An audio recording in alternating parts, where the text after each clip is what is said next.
করিমগঞ্জ থানা। আমি মোহাম্মদ মুস্তাফা কুমার, এই মাদ্রাসার উপাধ্যক্ষ।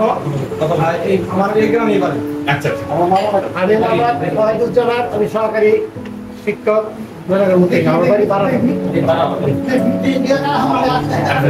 আমি মোহাম্মদ আসাদুল্লাহ খান, আর সহকারী অধ্যাপক আরবি, লেবুতলা মনোহর।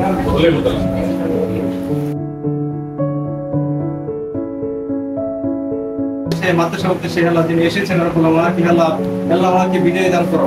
আল্লাহ ওনাকে কবুল করে নাও, ইসলামের জন্য কবুল করে নাও। আল্লাহ মাদ্রাসাকে কবুল করে নাও, উস্তাদদেরকে কবুল করে নাও। রব্বুল আলামিন আল্লাহ আমাদের সকলকে তুমি মাফ করে দাও। সুবহান রাব্বিকা রাব্বিল ইজ্জাতি আম্মা ইয়াসিফুন, সালামুন আলাল মুরসালিন, আলহামদুলিল্লাহ।